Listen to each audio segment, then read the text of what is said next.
how does this guidance system work anyway? How is it that you even feel emotions?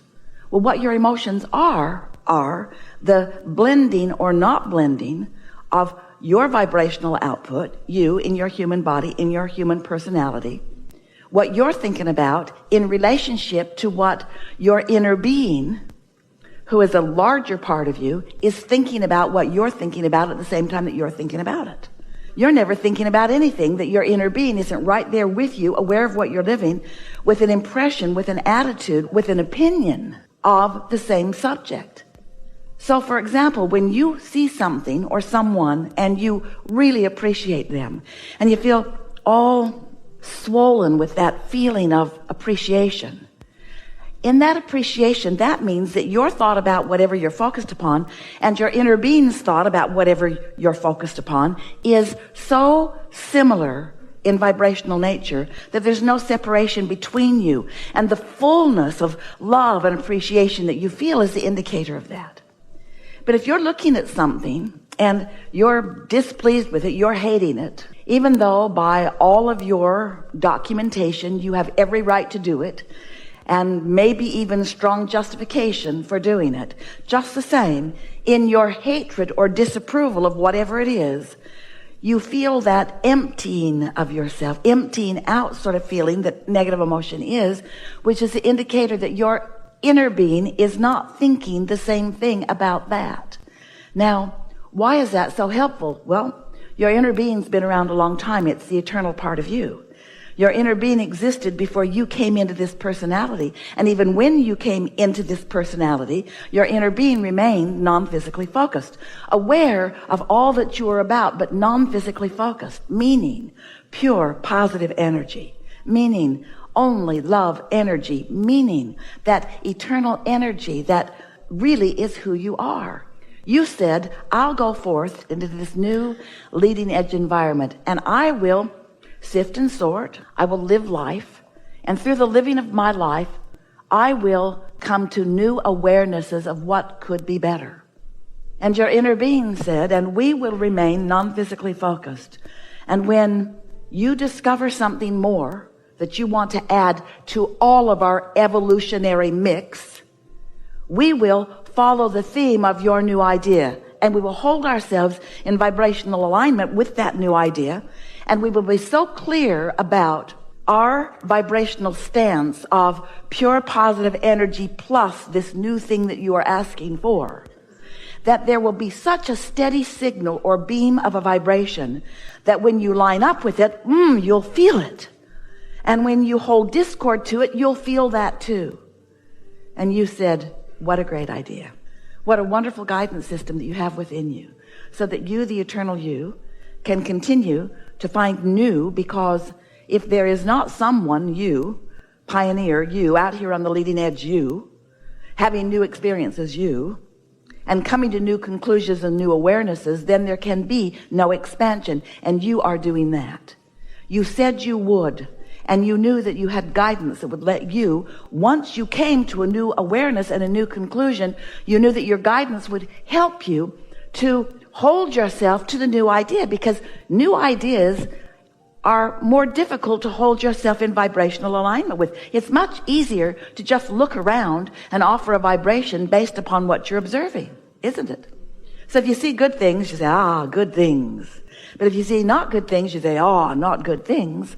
And you seem to be, under those conditions, it's what we call creating by default, not doing it on purpose, not deliberate, like a cork bobbing around on a raging sea with not much control of the way you feel. Because, friends, you cannot control the conditions. And if it seems to you like you have to control these conditions so that the conditions can present to you something that will make you feel good when you observe it, first of all, can you feel how backwards that is?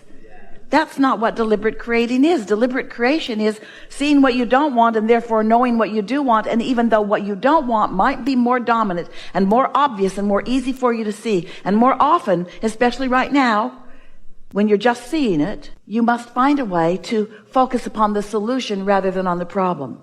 to focus upon the answer or in the direction of the answer rather than upon the question.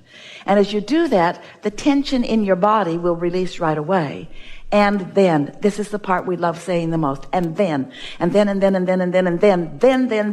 then you get to be deliberately on your journey of unfolding, your never-ending journey, your journey of becoming more. So see how it works. If life shows you something you don't like, and you're looking at it and you don't like it, and you feel the obvious negative emotion because you don't like it. In fact, you really don't like it. And in the process of that, you've launched this rocket of desire about what you do want, and your inner being is there with what you do want, focused upon the solution, and you keep focusing on the problem, and your inner being is focused upon the solution, but you keep focusing upon the problem. You literally tear yourself apart because you said, I want this, but I'm not looking there. And when you said, I want this, your inner being said, we're looking there. We're holding this vision. We're focusing upon the solution. And because we are, and because law of attraction is responding to us, your non-physical counterpart, then your desire is attracting by virtue of your brief attention to it and your inner being's long, never-ending attention to it. Your desire is expanding. Your desire is accumulating. Your desire is becoming more. The question is, where are you in relationship to your desire? So we want so much for you to understand this vibrational reality that you set into motion, that is the beginning of all things that become tangible. We want you to know that this vibrational reality exists. We even gave it a name. We call it the vortex. It's this vibrational reality where your inner being remains with all of the things that you have set into motion. And so your emotions are letting you know in every moment where you are in relationship to that, where you are in relationship to the evolution, to the expansion that your life has carved out for you and for your inner being. Something that you tend to forget is that you are the leading edge of this expansion. And you have this support system of non-physical energy. But so many humans have forgotten about this support. And so they don't even feel for it. And they don't even know what their emotions mean. So they walk around all day angry and furious and upset and enraged and fearful about all kinds of things, holding that almost as a personal, permanent personality trait, not realizing that the indication of that negative emotion is the indication of a very severe separation between them. And then they're blaming everybody else. You need to be different than you are so that I can feel better. And we say, no, it's not how it works. Couldn't work that way, because the diversity is necessary for the new ideas to be born. You don't want sameness. You think you do, because if everything could be the same as you think you want it to be, then you wouldn't have so much struggle. You wouldn't have so much confusion. You wouldn't have so much problem, it seems. But you also could have no expansion. So we know it's a big thing to ask, but we're asking you to be happier. And we're asking you to understand how it is that you get happier. And what we're really asking is that you do the best job that you can. Really, a much better job is available to you of focusing in the direction of things that feel good, of utilizing your own guidance system. So here you are, beautiful, expanding beings. You can't turn that expansion off. This creative process just moves forward boldly, taking you along with it, whether you're ready or not. Because the variety that surrounds you causes you to constantly give birth to new desires. And those new desires, that's what step one of the creative process is, in fact. Ask. And you're asking all day, every day, as you see things that make you ask for improvement. So step one, you ask. You, leading edge creators, out here on the leading edge, you ask all day, every day. Ask. Vibrational emanation, ask. And source answers it. So every solution to every problem that everything that is physical is emanating, everything that is physical asking for more, and non-physical responding immediately with the same energy that creates worlds, with power and clarity and certainty, and most of all with focus. focus upon what you're asking for. So your request begins to expand and grow. That's all step 2. Ask and it is given. Someone should write a book about that. When you ask, it is given. It is given. It is given. But then you say, but where is it? I can't see it. And we say, we know you can't see it yet because it's in the early vibrational forming stages. And you have to be a vibrational match to it to see it. In fact, your job is step 3. You must find a way to be a vibrational match to what you're asking for, even though its absence may be much more obvious to you. You have to find a way of becoming a vibrational match to the presence of your desire.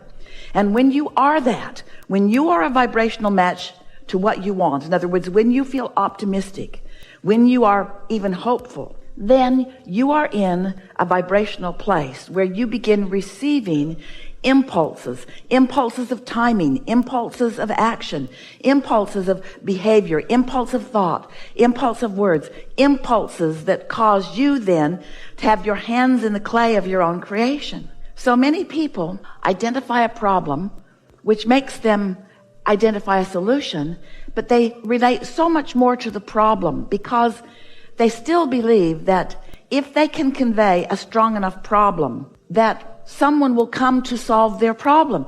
And we say, someone does come to solve the problem, but if you are focused upon the problem and not the solution, you can't receive the information about the solution.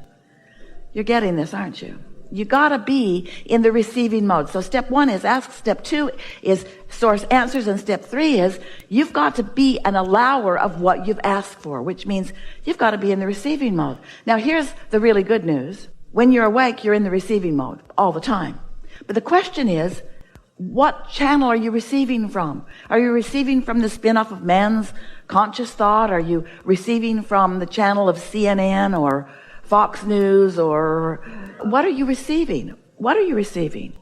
Are you receiving from those who are worried about a lot of things? Are you receiving from your mother who wanted to protect you from everything? Are you receiving from the protesters? What are you synced up with vibrationally? What are you a vibrational match to? Are you a vibrational match to Source, who heard your question clearly, who knows the answer clearly, who is broadcasting a clear signal that through your path of least resistance you will hear? Through your path of least resistance you will hear an answer that is being broadcast to you that you will decipher through the mind field of your own beliefs. What a description of the path of least resistance that is.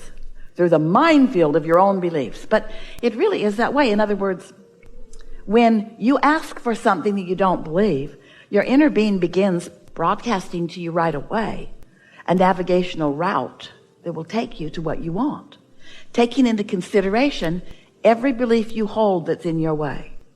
So your inner being guides you around all those beliefs. That's why you don't go directly to the answers. That's why sometimes it takes you longer than you want it to. But you hold beliefs that are in the way. We're going to give you a really rudimentary example about something that you're going to think doesn't matter. And therefore, you'll be able to hear this answer more easily. Esther couldn't find her gold pen. She really wanted to find it. It was a gift. It was expensive.